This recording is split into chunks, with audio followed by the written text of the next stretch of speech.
barakta ala Ibrahim wa ala ali Ibrahim fil alamina innaka Hamidum Majid.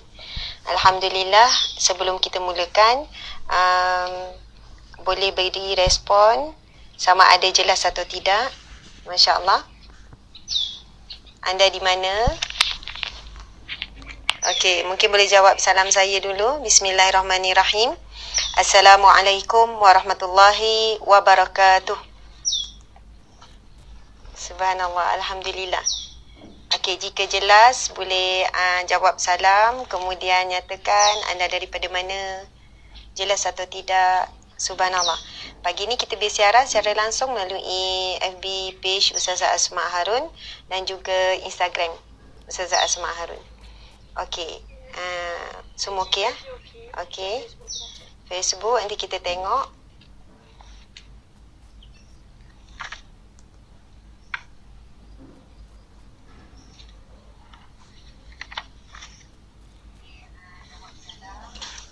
Okey, subhanallah, alhamdulillah. Alhamdulillah. Alhamdulillahi rabbil alamin. Hamdan lillah, salatan wa salaman ala Rasulillah. Sayyidina wa maulana wa habibina wa syafi'ina Muhammad ibni Abdillah wa ala alihi wa ashabihi awliyaillah. Alhamdulillah, terlebih dahulu marilah sama-sama kita mengucapkan syukur kepada Allah Subhanahu wa taala. Kita telah pun melalui fasa Ramadan. Mudah-mudahan Ramadan yang kita lalui tempoh hari berjaya membentuk diri kita menjadi hamba Allah yang bertakwa, hamba Allah yang beriman, dan kita ada kekuatan untuk istiqamah dengan amalan-amalan yang kita lakukan di bulan Ramadan. Mungkin kita tak mampu untuk istiqamah dari sudut jumlah ibadah ataupun kuantiti, tapi mudah-mudahan insya-Allah kita mampu untuk mengekalkan dari sudut kualiti, insya-Allah. Alhamdulillah, muslimin-muslimat sekalian, marilah sama-sama kita memulakan majlis ilmu kita dengan bacaan Ummul Kitab Al-Fatihah. A'udzubillahi minasyaitonirrajim. Bismillahirrahmanirrahim. Alhamdulillahirabbil alamin. Arrahmanirrahim. Maliki yaumiddin.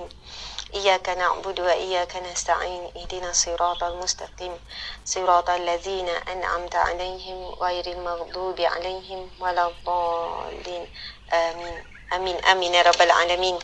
Alhamdulillah, subhanallah. Pada pagi yang barakah ini, setelah sekian lama kita tak live, terima kasih kepada semua para pendengar, para follower, sahabat-sahabat sekalian, sama ada di Facebook ataupun di Instagram. Alhamdulillah, saya sihat walafiat, begitu juga dengan ahli keluarga. Jadi saya juga mendoakan muslimin-muslimat, sahabat-sahabat, ibu ayah, anak-anak sekalian juga dalam keadaan sentiasa sihat, tenang, bahagia dalam jagaan Allah Subhanahu Wa Taala. Alhamdulillah. Jadi apa khabar ya semua? Insya-Allah. Alhamdulillah. Memang ramai juga yang tanya-tanya kenapa Ustazah diam selepas Syawal, kenapa tak ada live. Saya juga sebenarnya sedang menyusun beberapa langkah lah, menyusun jadual, dan dalam tempoh tersebut saya juga mengikuti banyak kuliah-kuliah, pengajian-pengajian. Jadi kadang-kadang kita pun perlu recharge kan. Dalam keadaan kita sibuk menyampaikan, kita terlalai dalam proses untuk belajar, untuk menuntut ilmu dan sebagainya. Jadi insya-Allah, subhanallah, alhamdulillah, kita akan mula balik sesi pengajian secara live. Memang itulah jadual yang disusun, lebih kurang 10 hari selepas Aidilfitri kita akan mulakan insya-Allah. Jadi sebagai permulaan mukadimah pada kali ini, saya membawakan tajuk berkenaan dengan amalan ahli syurga. Subhanallah. Nanti kita akan bagi penjelasan sikit kenapa tajuk ini kita pilih. Alhamdulillah, muslimin-muslimat sekalian, mungkin masing-masing tengok ada kelainan lah, sebab sebelum ni saya live di rumah. Latar belakang tu rumah lah, ruang tamu, lepas tu ada rak-rak buku, macam tu lah kan. Jadi pada kali ini saya sedang bersiaran secara langsung daripada Villa Kiambang. Villa Kiambang Indah, ya nama. Villa Kiambang. Villa ni nantilah kita tunjuk sikit suasananya, memang cantik, damai, tenang. Tak jauh pun daripada rumah saya. Maksudnya rumah saya lebih kurang dalam 2 minit macam tu je. Sangat dekat. Ia bertempat di Madrasah Az-Zain, sekitar Jalan Senawan Paroi. Mungkin orang Seremban tahulah tempat mana bila sebut Madrasah Azin. Biasa Syekh Nuruddin turun, ada kuliah di sini dan banyak program lah, ceramah-ceramah yang dibuat di surau Madrasah Azin ni. Begitu juga Madrasah Azin ni ada pelajar tahfiz tapi sekarang ni cuti. Jadi baru ni ada urusan dengan owner Datuk Datin Haji Zu dengan isteri Puan Datin Azina. Jadi alhamdulillah mereka pun tawarkan ustazah, bolehlah buat live di tempat ni, lagipun tak guna sekarang. Wilayah ni memang biasanya hujung minggu. Subhanallah, hujung minggu ada memang penuh lah. Orang buat family day, program kenduri kahwin dan sebagainya. Jadi dalam tempoh PKP ni tidak ada program dan sebagainya. Jadi alhamdulillah mungkin saya akan terus bersiaran di sini. Kita ubah-ubah je. Nampaklah suasana hijau pagi ni pun cuaca redup. Nampak redup kan, ada pokok-pokok menghijau dan sebagainya. Jadi alhamdulillah, mudah-mudahan ini satu permulaan yang baiklah bagi kita. InsyaAllah kita sentiasa memanfaatkan setiap hari yang Allah berikan adalah untuk memulakan sesuatu dengan lebih baru, segar dan bermanfaat, insyaAllah, dengan semangat. Alhamdulillah, muslimin muslimat sekalian, tajuk adalah berkaitan dengan amalan ahli syurga. Subhanallah, bila sebut tentang bab syurga, semua orang nak syurga. Saya nak, tuan-tuan puan nak, anak kecil pun kalau kita tanya mereka dah mula faham syurga itu tempat yang indah. Kalau kita tanya pelaku maksiat sekalipun, kamu nak tak masuk syurga? Yang sedang melakukan maksiat, yang sedang mabuk, yang sedang apalah, dalam keadaan terpalik dengan dosa dan sebagainya, masih tidak tutup aurat, masih tidak menunaikan solat contohnya kan. Kalau ditanya soalan nak tak syurga, jawapannya semua nak. Bahkan kalau kita tanya takut tak neraka, semuanya takut. Tidak ada yang berani menyatakan saya tak heran syurga, saya tak nak syurga, tak ada. Walaupun dalam keadaan sedar atau tidak, bahkan di bawah, di luar kesedaran contohnya. Seorang muslim yang sedang mabuk contohnya kerana minum arak ataupun mabuk dadah contohnya, kalau kita tanya walaupun dalam keadaan tidak sedar 1%, bila sebut pasal syurga, mesti insya-Allah akan jawab nak syurga. Bila sebut pasal neraka, semua orang tak mahu. Apapun agama, apapun kefahaman, apapun bangsa dalam dunia ni, boleh dikatakan semua faham syurga itu ada tempat yang indah dan neraka itu ada tempat yang menakutkan, menggerunkan, menyakitkan dan sebagainya. Masya-Allah, muslimin muslimat sekalian. Jadi bila sebut pasal syurga, kita semua nak. Kita semua mengimpikan syurga. Kita nak masuk syurga sekeluarga. Kita nak adik-adik kita masuk syurga. Kita nak ibu ayah kita, kawan-kawan kita. Bahkan antara sifat ataupun ciri ahli syurga, dia menginginkan syurga bukan untuk dirinya saja, tapi untuk semua orang. Dan dia tidak akan melabelkan orang itu ahli neraka ataupun dia ni tak layak masuk syurga dan sebagainya. Bahkan dia ada cita-cita ataupun hasrat, semangat yang mana semangat itu ditunjukkan oleh Rasulullah sallallahu alaihi wasallam. Bila Rasulullah sallallahu alaihi wasallam melihat siapa pun di kalangan manusia, sama ada manusia itu masih buruk akhlaknya, belum mengucap syahadah, tapi Nabi SAW melihat mereka itu semua itu adalah sasaran untuk didakwah, adalah manusia yang perlu diusahakan, manusia yang perlu diajak kepada kebaikan, manusia yang ada peluang untuk syurga Allah, untuk pengampunan Allah Subhanahu Wa Taala. Allahu Akbar, Masya-Allah. Jadi muslimin muslimat sekalian, kita insya-Allah ada sifat seperti itu dalam hidup seharian, sama ada kita jumpa secara fizikal ataupun kita jumpa di alam maya, kita melihat keburukan manusia di alam maya hari ini. Bulan Ramadan hari itu kalau kita nak sebut satu-satu terlalu banyak isu, tak pernah habis kan, isu tentang bab apa pun. Dan setiap kali Allah memperlihatkan kita di wall Facebook ataupun di Instagram keburukan maksiat manusia, apakah reflect kepada diri kita? Sama ada bila kita lihat kita sama menghina, teruknya, dahsyatnya, memang tak tahu malu, ni dan kita menambah dengan tulisan, ataupun sekadar kita cakap seorang, apakah reflect kita dengan apa yang kita lihat? Subhanallah. Sebab bagi orang yang melakukan dosa, maksiat, keburukan, itu memang itu adalah ujian bagi dia, khusus untuk dia. Dalam keadaan tersebut, bila diperlihatkan secara luas, ia sekarang menjadi ujian bagi kita, bagi sesiapa yang melihat. Tapi Allah sedang melihat bagaimana respon kita, bagaimana reflect kita. Subhanallah. Jadi cuba kita perasan, cuba kita lihat diri kita sekarang, kita ada auto apa? Auto reflect negatif ataupun auto reflect positif. Subhanallah. bukan maksudnya kita ni semua nak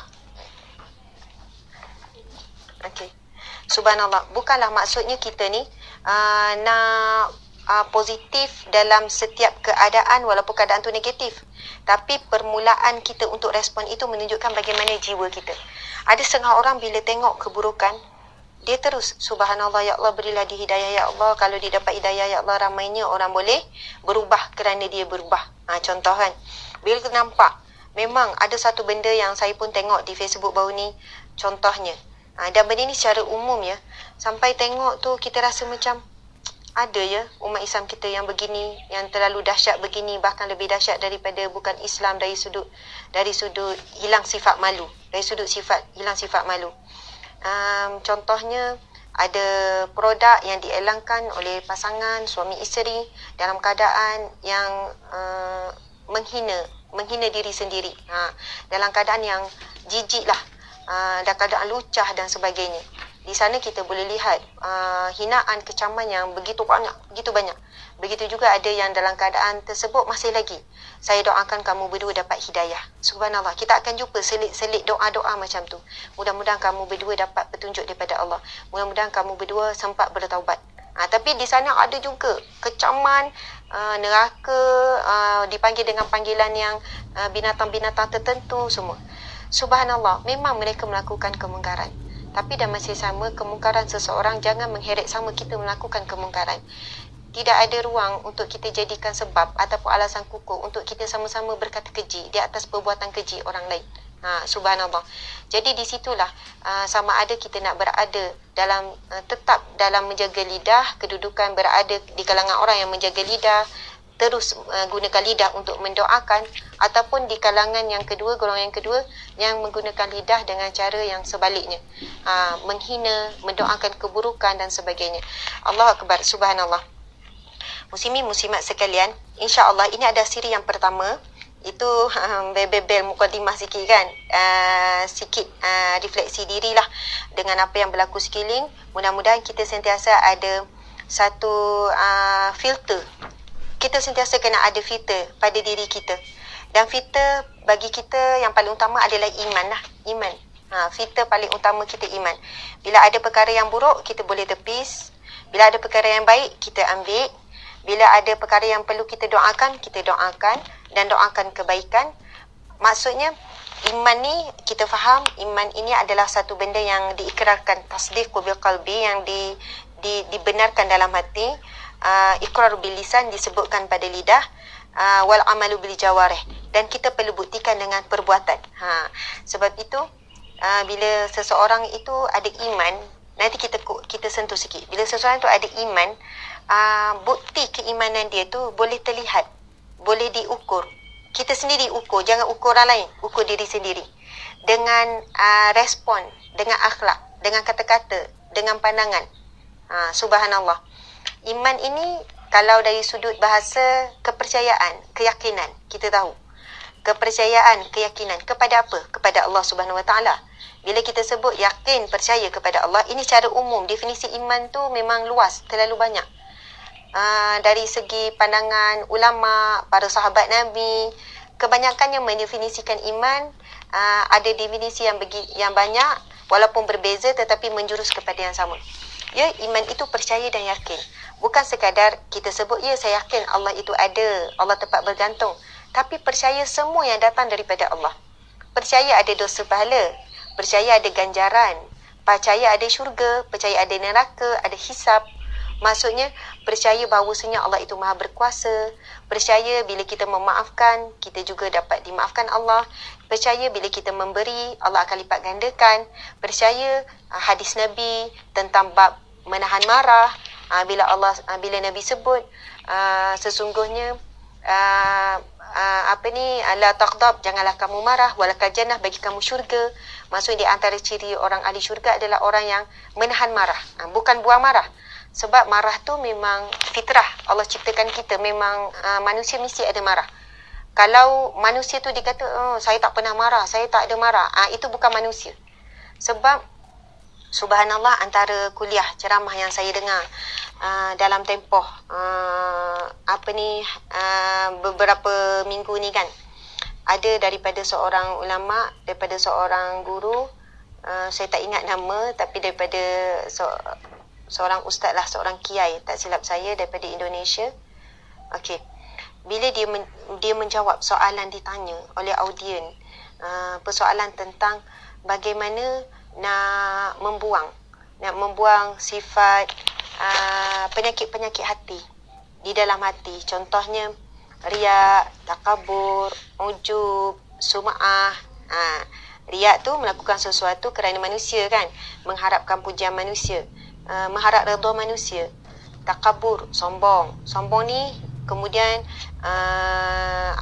ustaz tersebut menjelaskan, doktor ustaz tersebut menjelaskan tentang ciri-ciri sifat orang sombong. Okey. Kemudian yang ketiga, bila kita sebut pasal ujub, kita rasa kagum dengan diri kita, sedangkan apa yang Allah beri pada kita adalah daripada Allah, bukan daripada kita. Kemudian sum'ah, suka dipuji, suka baca pujian orang dan sebagainya. Tak boleh terima kritikan, hinaan, kejian. Sedangkan kalau Allah buka, kita lebih keji daripada orang, apa yang dikeji oleh manusia. Kalau Allah buka aib kita, kita lebih hina daripada apa yang dihina oleh manusia. Subhanallah.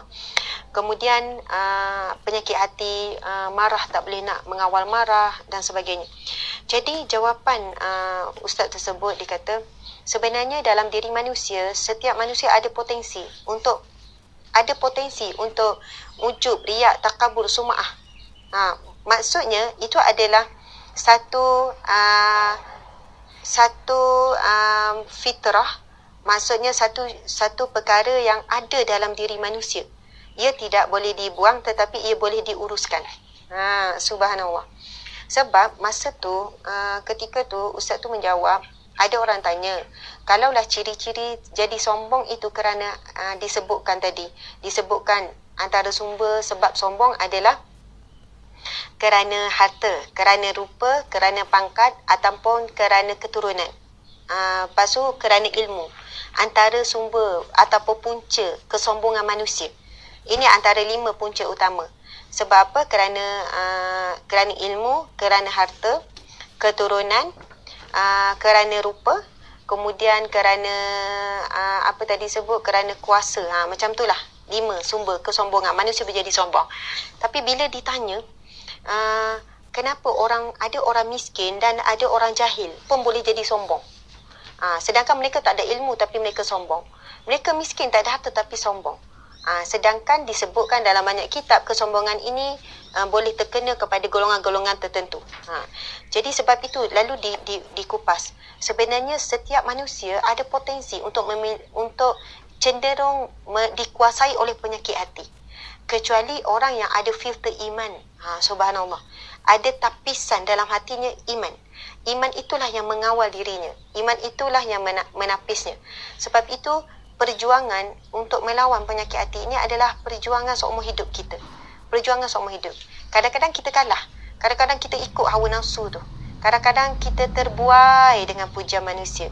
Kadang kita terleka menggunakan pengaruh nama, keturunan, kita rasa bangga. Subhanallah. Jadi dalam keadaan tersebut, kita masih ada peluang dan ruang untuk memulihkan semula bila kita terleka. Sebab itu adanya taubat, adanya istighfar, adanya kita menutup keburukan dengan kebaikan. Setelah kita melakukan keburukan kerana mungkin perasaan iri hati, lalu kita bercakap buruk tentang seseorang, itu bukan kerana kecenderungan iri hati yang ada dalam hati kita. Jadi kita tak boleh terima apabila ada orang memujinya, lalu kita menyebut keburukannya. Agar orang tersebut tidak terlihat kebaikannya. Kita membanyakkan keburukannya. Dan mungkin kecenderungan apa yang kita buat itu ada datang daripada paksaan iri hati. Subhanallah. Maka apa yang kita boleh buat? Ya, kita mohon maaf, kita mohon taubat daripada Allah, mohon maaf daripada dia. Kemudian kita boleh menyusuli sebagaimana hadis Nabi SAW. Nabi sebut, susulilah keburukan yang dilakukan dengan kebaikan. Mungkin setelah itu kita melakukan kebaikan-kebaikan supaya terhapuslah keburukan tersebut. Itulah perjuangan kita. Subhanallah, setiap hari melawan hawa nafsu kita dengan apa? Dengan senjata iman. Dan iman ini sentiasa perlu diperbarui. Antaranya adalah melalui jalan-jalan ilmu. Masya Allah. Siri pertama ini pengenalanlah tajuk amalan ahli syurga. Dan buku rujukan yang saya gunakan ada dua. Yang pertama 40 hadis amalan sedikit pahala berganda. Yang kedua himpunan amalan sedikit pahala banyak. Okey, kedua buku ini insya-Allah akan menjadi rujukan sepanjang perkongsian amalan ahli syurga. InsyaAllah kita akan jadikan bersiri sampailah habis, sebab kalau daripada kedua buku ini ada lebih kurang 100 amalan, lebih kurang 100 amalan daripada sumber hadis yang sahih, hadis yang hasan, hadis yang sahih, amalan-amalan yang mudah, amalan-amalan yang ringan, yang kita sebenarnya mudah untuk lakukan setiap hari, dan juga kita sebenarnya dah buat. Cuma kita tak tahu ia adalah satu amalan yang begitu tinggi nilainya di sisi Allah Subhanahu Wa Taala. Jadi insya-Allah kita akan sama-sama tadabbur tajuk ini, dan kalaulah siapa yang terlepas contohnya, kita akan tulis siri pertama, siri kedua sehinggalah habis contohnya siri ke-10. Jadi kita boleh ulang balik, kita boleh share, kita boleh tengok balik apakah amalan-amalan yang kita boleh manfaatkan dalam tempoh umur kita yang pendek ni. Umur umat Nabi Muhammad sallallahu alaihi wasallam, kita tahu umur yang paling pendek, yang paling singkat. Jadi kita perlu manfaatkan umur yang pendek dengan boleh memberi perhatian kepada amalan-amalan tertentu yang ia datangnya daripada Nabi sallallahu alaihi wasallam. Setengah orang mungkin tak setuju. Nak mudah ni, nak jalan mudah masuk syurga. Subhanallah. Bila kita tahu syurga ada satu benda yang Allahu Akbar, impian kita semua, dan kita tahu ia bukan satu perkara yang mudah, tetapi ia tidak mustahil. Subhanallah. Maksudnya memang ia susah, ia bukan mudah, ia sukar, ia bukan jalan yang ditaburi dengan perkara indah-indah. Dia perlukan ialah ujian demi ujian dan sebagainya. Betul. Tetapi jangan sampai kita memberatkan dan menyempitkan sehingga ada orang rasa dia tidak ada peluang ke syurga Allah. Allahu Akbar, subhanallah. Nabi SAW melalui banyak hadisnya menyampaikan kepada kita banyak amalan-amalan yang walaupun nampak ringan dan mudah, tetapi dijanjikan dijamin syurga dan dijanjikan pahala yang begitu banyak, ganjaran-ganjaran yang begitu tinggi. Maka insya-Allah kita sama-sama akan tadabburnya satu persatu. Okey, sebagai permulaan saya nak baca mukadimah ni, masya-Allah. Setiap Muslim pastinya menginginkan umur yang panjang supaya dia dapat memperbanyakkan amalan kebajikan. Apabila Rasulullah SAW ditanya, Ya Rasulullah, ayun nasi khairun. Seorang sahabat Nabi SAW bertanya, wahai Rasulullah, siapakah manusia yang terbaik? Masya Allah, siapakah manusia yang terbaik? Kalau kita tanya siapakah manusia yang terbaik bagi pandangan kita, mungkin kita kata manusia begini. Tapi cuba kita lihat apakah jawapan Rasulullah. Ya Rasulullah, ayun nasi khairun. Wahai Rasulullah, siapakah manusia yang terbaik? Lalu Nabi SAW menjawab, man tala umuruhu wa hasuna amaluhu. Man tala umuruhu wa hasuna amaluhu. Hadis riwayat At-Tirmizi, hadis yang sahih 2329. Yang bermaksud orang yang umurnya panjang dan amalannya baik. Orang yang umurnya panjang dan amalannya baik. Subhanallah. Bila sebut pasal umur panjang dan amalan baik, kita akan timbul persoalan, bagaimana orang yang umurnya pendek, bagaimana orang yang umurnya singkat. Mungkin umur 20, umur 30 dah meninggal dunia, umur 40 dah meninggal dunia. Ataupun adakah kefahaman kita orang yang umur panjang tu umur 80, 90, umur 100, itulah golongan yang terbaik. Jadi dalam perkara ini memang ada perbincangan ulama tentang hadis tersebut. Ada yang menyatakan bahawasanya yang dimasukkan umur yang panjang ini adalah bukan dari sudut nombor. Bukannya nombor 40, 50, 60, 70, tidak. Ia bukan berkaitan dengan nombor. Bukan berkaitan dengan berapa tahun dia hidup, tidak. Tapi ia bergantung kepada amalan dia ketika hidup. Yang mana ada orang dia melakukan amalan walaupun dia sempat hidup 30 tahun, 40 tahun, tetapi setelah dia mati, dia tetap mendapat pahala-pahala amalan tersebut. Pahalanya masih berterusan. Jadi kalaulah sehingga nak tunggu kiamat, mungkinlah dia berada di alam barzah 40,000 tahun, 50,000 tahun, dia tetap dicatat amal-amalannya. Kerana itu hadis Nabi SAW disebut, Nabi menjawab orang yang umurnya panjang dan amalannya baik. Subhanallah. Jadi kerana itu di sana adanya panduan-panduan, wasiat-wasiat daripada Rasulullah SAW berkaitan dengan amalan-amalan yang mana bila kita melakukannya, walaupun setelah kita mati, masih dapat pahala berterusan. Ataupun amalan yang nampak sedikit, nampak kecil, kita akan baca nanti. Amalan tu nampak kecil, baru kita tahu, ya Allah, besarnya pahalanya. Subhanallah. Allahu Akbar. Rasulullah sallallahu alaihi wasallam telah memberitahu kepada kita semua bahawa had umur umatnya adalah di antara 60 hingga 70. Itu dalam satu hadis Nabi sallallahu alaihi wasallam. Umur umatku, Nabi kata, adalah sekitar 60 hingga 70. Tidak seperti umur umat-umat terdahulu. Tetapi Rasulullah sallallahu alaihi wasallam juga menunjukkan kepada umatnya amalan-amalan dan kata-kata yang sedikit dan mudah, tetapi mengandungi pahala yang besar. Di samping amalan itu boleh menghapuskan dosa. Dengan ini dapatlah seseorang itu menggandakan pahala amalannya walaupun umurnya pendek berbanding umur umat-umat terdahulu. Subhanallah, Allahu Akbar. Dan kita tahu konsep kebaikan dan keburukan di dalam Islam ini unik, special. Subhanallah. Ia berdasarkan satu hadis Nabi sallallahu alaihi wasallam. Riwayat Bukhari. Hadis riwayat Bukhari, hadis 7501. Hadis tersebut yang berbunyi, saya baca terus terjemahan ya. Dah mula panas sikit ni. Bismillahirrahmanirrahim, daripada Abu Hurairah bahawa Rasulullah sallallahu alaihi wasallam bersabda, Allah berfirman, jika hamba-Ku ingin melakukan keburukan, jangan kamu catat dosanya sehingga dia lakukan. Jika dia lakukan, catatlah satu dosa. Jika dia tinggalkan kerana-Ku, catatlah satu pahala untuknya. Jika dia ingin, iaitu berniat melakukan kebaikan dan belum melakukannya, catatlah untuknya satu pahala. Jika dia lakukan, catatlah untuknya 10 pahala sehingga 700 kali ganda. Subhanallah, Allahu Akbar. Hadis riwayat Bukhari 7501. Subhanallah, saya akan baca sekali lagi buat muslimin muslimat sekalian supaya kita bagi perhatian. Isi kandungan dalam hadis yang baru kita bacakan, ia sangat banyak, sangat tinggi nilainya. Subhanallah. Ini adalah merupakan hadis kudusi. Hadis kudusi, iaitu firman Allah Subhanahu Wa Taala yang disampaikan dalam bentuk hadis Nabi sallallahu alaihi wasallam. Jadi, ia adalah satu pernyataan direct daripada Allah Subhanahu Wa Taala kepada kita semua, Sekali lagi, insya-Allah kita sama-sama, dan siapa yang ada bersama boleh tulis nota ya. Insya-Allah di penghujung kita sama-sama akan membacakan 1-2 soalan. Kita akan cuba ya. Kalau siapa ada yang kita akan habiskan lebih kurang dalam, kita akan cuba sekarang pukul 10. Setiap kali kita beri saran adalah 1 jam. Jadi 9.30, 10.30 kita akan habis. Okey. Sekali lagi ya, kita akan tengok apakah yang disampaikan oleh Allah Subhanahu Wa Taala. Daripada Abu Hurairah radhiyallahu anhu bahawa Rasulullah sallallahu alaihi wasallam bersabda, Allah berfirman, jika hamba-Ku ingin melakukan keburukan, jangan kamu catat dosanya sehingga dia lakukan. Masya Allah. Pertama, Allah berfirman, Allah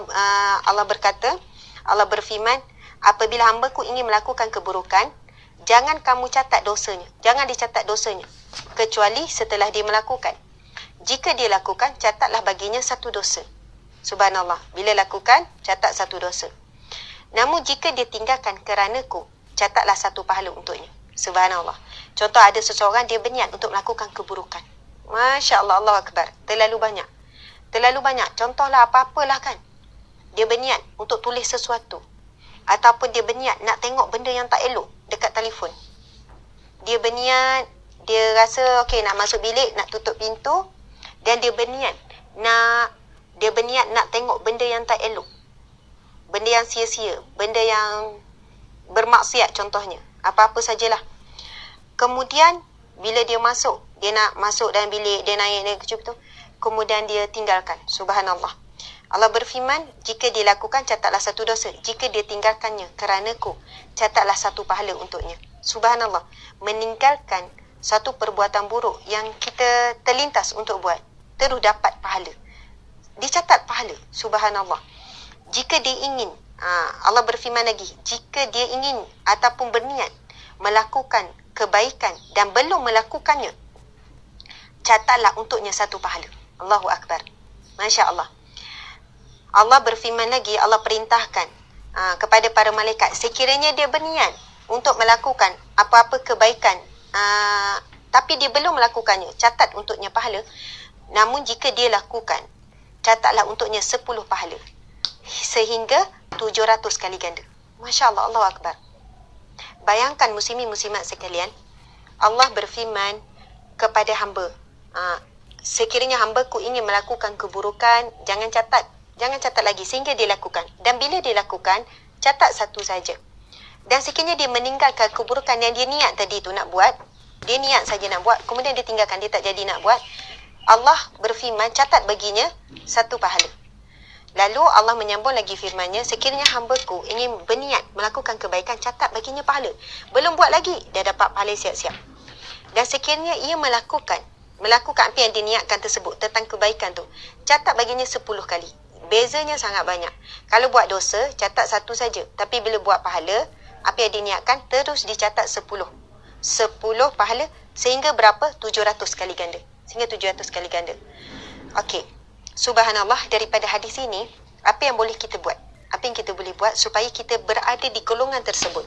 Golongan yang kedua, insya-Allah. Selalu saya share juga dalam ceramah. Dah banyak kali juga saya share. Balik ni, kita terus buat. Bukan balik, saya lah kalau balik. Tuan-tuan duduk kat rumah kan, terus ambil kertas, ambil pen. Cuba tulis apakah kebaikan yang kita nak buat setiap hari. Cuba tulis. Bermula daripada bangun tidur sampai tidur balik. Tulis saja perancangan kebaikan yang kita nak buat setiap hari. Contoh, bangun seawal pagi pukul 4.30. Bangun solat tahajud, buat solat taubat. Tulis saja. Kemudian apa lagi yang kita nak niat nak buat setiap hari? Nak buat sedekah subuh contohnya. Lepas tu nak solat sunat duha 4 rakaat. Solat sunat zuhur, sebelum zuhur 4 rakaat contoh. Kita tulis saja senarai kebaikan kita nak buat setiap hari. Setiap hari nak menyampaikan ilmu, setiap hari nak ada kuliah. Setiap hari apa saja kebaikan kita nak niatkan. Lepas tu kita tampal di satu sudut rumah kita. Sama ada dalam bilik ke, kat mana ke, buat cantik ke, buat biasa terpulang. Subhanallah, mudah-mudahan sama ada sebelum tidur ataupun bangun daripada tidur, kita baca list kebaikan kita nak buat tu. Kita baca dengan niat yang betul-betul, niat yang sungguh-sungguh. Kita betul-betul nak buat, bukan main-main, bukan baca main-main je. InsyaAllah saya nak buat ni. InsyaAllah, Alhamdulillah dah dapat pahala ni. Tak boleh begitu. Maksudnya, apa yang Allah sebut dalam hadis ni adalah dia betul-betul berniat nak buat. Dan Allah Maha mengetahui sama ada seorang hamba itu dia mempermainkan niat ataupun dia buat betul-betul. Dia betul-betul niat nak buat. Subhanallah. Contoh, kita bangun pagi, kita pun tengok list yang kita buat tu, yang kita tampal tu kan. Ya Allah, insya-Allah. Kalau sebelum tidur dia dah niat dah, ya Allah, insya-Allah nak bangun awal, ya Allah, nak ni. Nak bangun awal, ya Allah, insya-Allah, nak bangun pukul 4, nak bangun tahajud, nak bangun ni sekian. Okey, tiba-tiba tak terkejut. Niat dia tu memang nekat, tapi tak terkejut sungguh-sungguh. Dah pasang jam apa semua. Tapi kalau dah terkejut tutup jam, maksudnya dia bukan sungguh-sungguh lah tu. Ini tak sedar langsung, sedar subuh. Ya Allah, dah subuh. Tetapi mudah-mudahan tergolong dalam golongan ni. Telah dicatat baginya pahala. Telah dicatat pahala. Subhanallah. Sebab dia niat sungguh-sungguh. Tapi kalaulah dia memang terkejut, dia bangun, kemudian dia tutup, dia sambung balik tidur, itu mungkinlah bukan tergolong dalam kalangan ni. Jadi subhanallah, bangun pagi kita niat, ya Allah, insya-Allah hari ini nak solat duha 4 rakaat. Insya-Allah hari ini nak bantu pemudahkan urusan orang. Insya-Allah sekian. Tapi kalau ditakdirkan dia tidak mampu, ada sesuatu yang menghalang, mudah-mudahan kita tergolong di kalangan orang yang tetap diberikan pahala tu siap-siap. Subhanallah. Jadi itulah konsep dosa pahala yang begitu unik di dalam Islam. Di situ ada rahmat Allah yang begitu besar. Di situ kita boleh lihat betapa Allah Subhanahu Wa Taala ingin buka ruang dan peluang jalan menuju ke syurga Allah lebih luas. Dan Allah menyempitkan jalan ke nerakanya. Sebenarnya memang kalau kita lihat, jalan menuju ke syurga Allah itu lebih luas, lebih banyak berbanding dengan jalan menuju ke neraka. Dan sedaya upayanya Allah ingin menyempitkan jalan ke neraka supaya tidak dilalui, supaya tidak ditempuh oleh manusia. Masya Allah. Jadi sebagai kita pula, sebagai manusia, permudahkanlah manusia lain untuk menempuh jalan ke syurga. Ringankanlah pendengarannya, ringankanlah hatinya. Kalau dia baru nak berubah, ringankanlah, permudahkanlah dia untuk berubah. Bagilah sokongan, bagilah kata-kata yang baik. Subhanallah, bimbinglah dengan sabar. Bersabarlah menanti perubahan-perubahan seterusnya. Sebab kita tidak boleh melakukan kekerasan ataupun paksaan kepada seseorang tersebut dalam keadaan dia belum bersedia, bimbang dia akan patah. Dia akan berpatah balik dan sebagainya. Masya Allah, subhanallah. Muslimin, muslimat. Saya pun dah berpeluh-peluh dah ni. Kita tengok soalan lah pula. Ada soalan tak?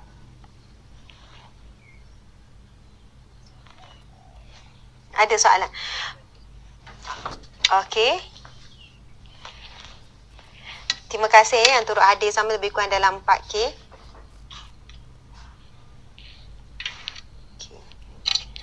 Ustazah, saya nak tanya, untuk jadi seorang pendakwah, apakah syarat-syarat yang perlu kita ikuti? Nak minta pendapat Ustazah. Okey, terima kasih. InsyaAllah nanti kita jawab. Untuk jadi pendakwah, apakah syarat-syarat yang perlu ada ya? Apa yang perlu kita buat? Bila kita sebut pasal pendakwah, pendakwah ni, jangan kita bayang penceramah je. Jangan bayang ustaz-ustazah je. Setiap daripada kita adalah pendakwah. Setiap daripada umat Islam, setiap daripada kita yang boleh ucap kalimah syahadah, kita semua adalah pendakwah. Orang yang pertama kita dakwah adalah diri kita sendiri. Subhanallah. Bagaimana kita dakwah diri kita? Dengan kita membaca, dengan kita mendengar, kita sedang berdakwah pada diri kita sendiri. Ada soalan lagi ke?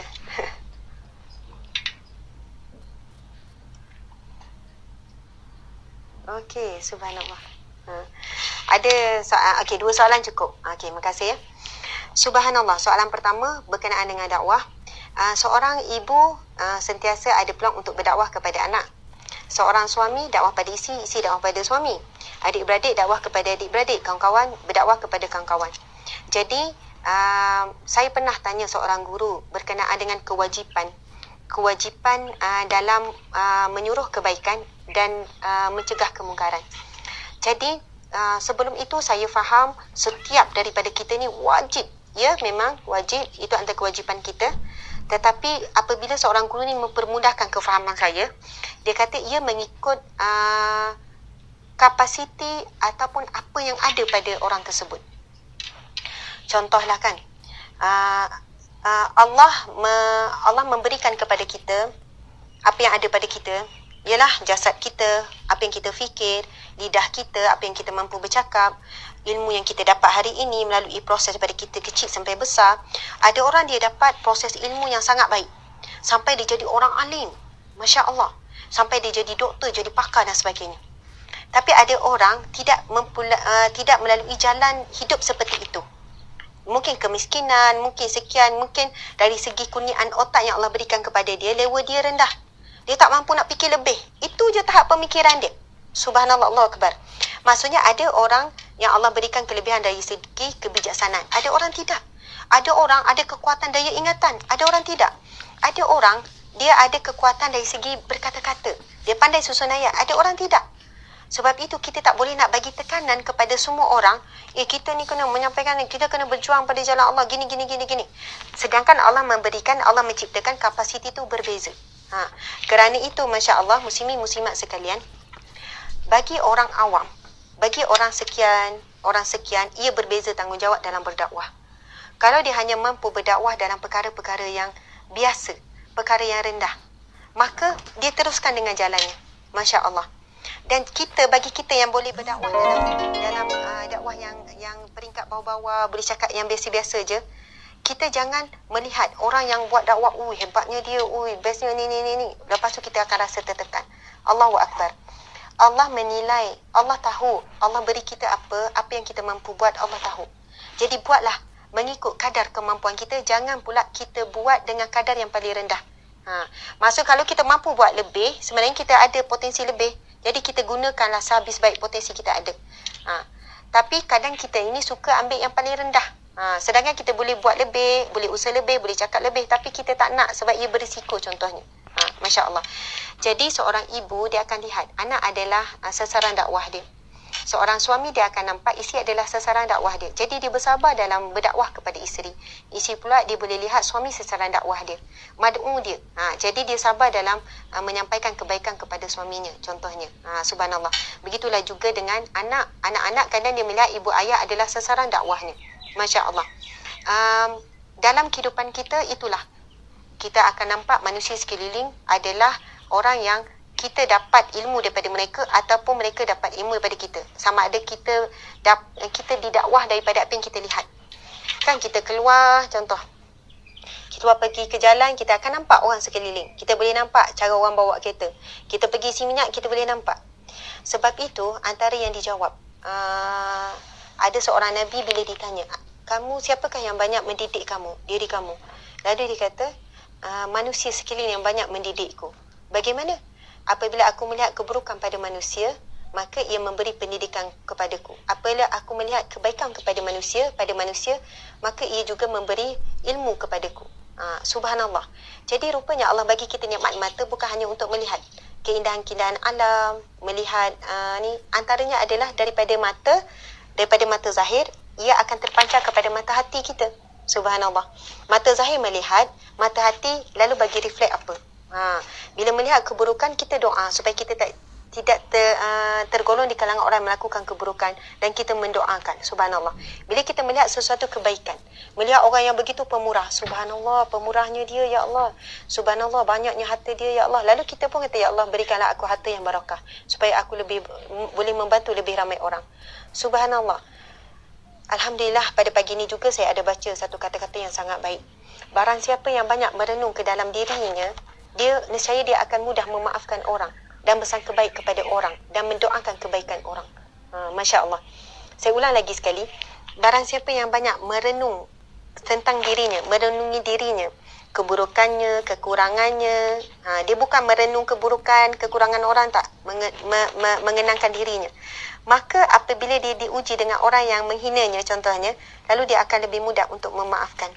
Kalau dia melihat ada satu keburukan pada manusia, dia lebih mudah untuk bersangka baik, lalu mendoakan kebaikan. Kalau kita bersangka buruk, kita tak akan mudah mendoakan orang. Orang yang suka bersangka buruk, melihat zahir buruk manusia, lalu bersangka buruk dan berkata buruk, dia sangat sukar untuk mendoakan kebaikan orang. Tapi kalau seseorang itu dia melihat keburukan seseorang, lalu dia kata, itu mungkin satu keburukan dia. Aku tidak melihat di sebalik keburukannya mungkin ada 10 kebaikan dia. Kalau kita nak cuba fikir, bersangka baiklah. Ya Allah, buanglah keburukannya itu ya Allah. Bayangkan ya, dan kita tahu ada satu hadis Nabi SAW, Nabi bersabda, sesungguhnya doa seseorang saudara kepada saudara yang secara sembunyi ada doa yang dimakbulkan Allah. Kita tahu hadis tersebut, hadis yang sahih. Ia ada satu doa yang dimakbulkan Allah. Lalu ada malaikat yang akan berdiri pada kepalanya lalu mengatakan amin, dan bagi kamu juga apa yang didoakan. Sebab itu, Masya Allah, kalau kita faham, kita ada iman, apa maksudnya? Kita percaya dengan hadis Nabi tersebut tentang doa yang mustajab. Apa dia? Doa yang didoakan kepada saudaranya secara sembunyi, malaikat akan mendoakan kita semula. Maka kita akan melihat rupanya peluang yang Allah sediakan di sebalik keburukan manusia itu, iaitu doa. Masya Allah. Sebab kalau kita melihat orang yang baik, kadang kita, kalau lihat orang baik, kita akan tengok, baiknya, sekadar tu je lah. Dia ni bagusnya, baiknya, Masya Allah. Kita nak doakan apa? Dia dah baik. Tapi kalau kita doakan pun boleh dan sangat bagus.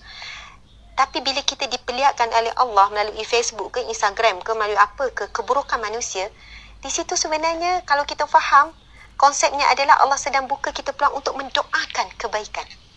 Mendoakan kebaikan. Ya Allah, beri dia hidayah. Ya Allah, bagilah dia dapat pakai tudung elok. Daripada kita kata, baik tak pakai.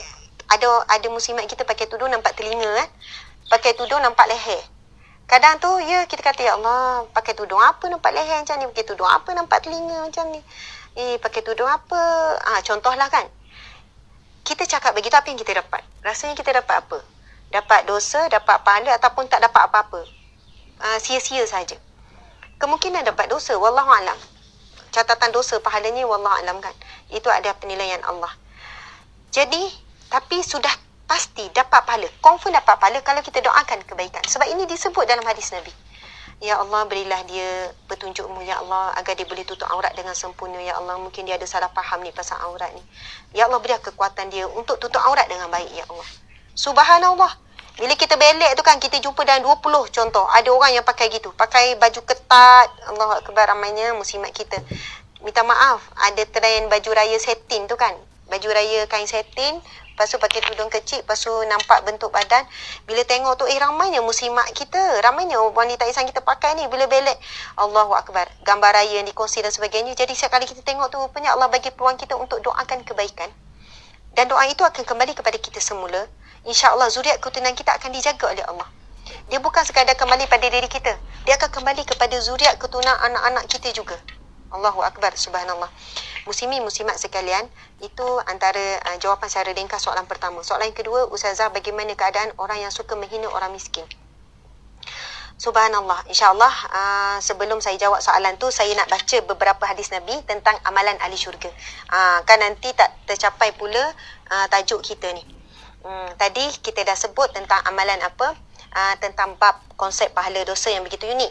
Yang kedua, kita sebut tentang amalan berdoa. Itu amalan ahli syurga ya. Amalan ahli syurga iaitu dia suka mendoakan kebaikan saudaranya yang lain. Semua orang Islam, sama ada yang buat maksiat atau buat maksiat, yang baik ke yang tak baik ke, yang kita nampak mulut baik, mulut tak baik ke apa, semua tu adalah saudara kita. Saudara kita, saudara se-Islam kita. Subhanallah. Dan sudah pasti kita tidak pernah menginginkan neraka untuk orang lain. Tak pernah menginginkan keburukan untuk orang lain. Sifat ahli syurga, ciri-ciri ahli syurga, dia pun nak syurga untuk orang lain. Allah Akbar. Dan na'udzubillah, orang yang suka nerakakan orang takut. Takut dia juga sedang melangkah ke arah yang sama. Sebab orang baik mesti dia nak kebaikan untuk orang lain. Orang baik dia takkan nak keburukan pada orang lain. Jadi insya-Allah kita mempunyai ciri-ciri seperti itu. Bismillahirrahmanirrahim. Insya-Allah saya ingin membacakan beberapa amalan yang kita akan buat. Kita terus buat lepas ni. Dan amalan ni memang kita dah buat pun, tapi kita tak perasan begitu besar pahalanya. Berkaitan dengan azan. Okey, pertama berkaitan dengan azan. Hadis Nabi SAW, riwayat An-Nasa'i, hadis yang sahih 646. Bismillahirrahmanirrahim.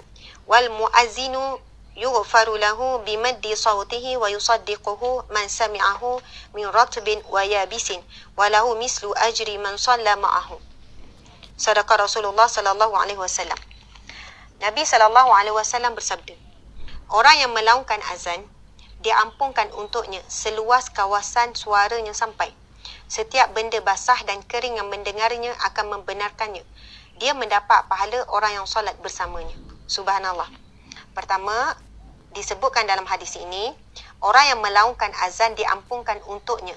Diampunkan dosanya untuknya seluas kawasan suaranya sampai. Perkara pertama.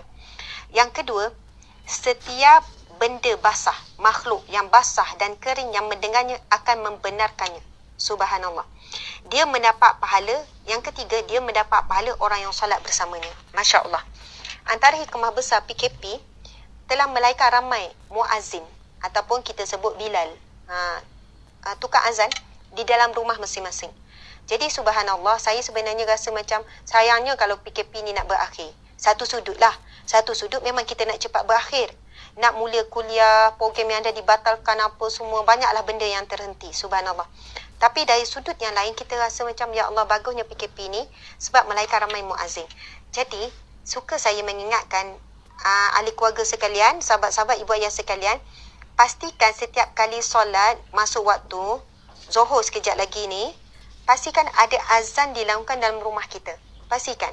Kalau bab hukum azan ni, hukumnya adalah sunat muakkad yang sangat dituntut. Dan dituntut oleh bagi lelaki untuk mengalungkan azan bila masuk waktu. Jadi, kalaulah kita ada surau masjid dan sebagainya, betul lah itu Bilal. Tetapi kita yang berada di dalam rumah ni, sama ada kita sendiri disunatkan untuk azan. Memang jadi sunat. Bukan hanya kepada Bilal untuk diazankan di masjid, di surau saja. Tidak. Tetapi bila masuk je waktu, disunatkan untuk azan. Untuk azan ini tujuan apa? Muazzin ni apa? Adalah untuk pemberitahuan waktu solat dah masuk. Dan kalau ada orang tanya, Ustazah, kan dah ada takwim, kita tak perlu azan pun kita dah boleh tahulah ni, subhanallah. Kalau kita tengok sejarah azan, sejarah pensyariatan azan, ia adalah datangnya daripada mimpi dua orang sahabat Nabi. Salah seorangnya adalah Sayyidina Umar Al-Khattab. Dan ia adalah datangnya ia merupakan satu ilham daripada Allah kepada sahabat Nabi. Maksudnya ia juga datang daripada Allah Subhanahu Wa Taala dan ia dibenarkan oleh Rasulullah Sallallahu Alaihi Wasallam. Lafaz azan itu memang tidak boleh berubah daripada dulu, daripada Nabi sampai sekarang. Subhanallah. Dan ia adalah satu syiar dan satu ibadah. Jangan sampai ketika kita teriyakan. Teriyakan. Sebab memang ada hujah. ada keperluan ke azan lagi sebab kita dah ada takwim, kita dah tahu waktu masuk solat sekian-sekian. Bahkan kalau kita berada di kawasan yang tidak ada azan pun, tapi ada contohnya walaupun tak ada azan, tapi ada ada jam dan kita tahu masa ni, kita pun boleh solat. Ya. Tetapi kenapa azan itu disyariatkan?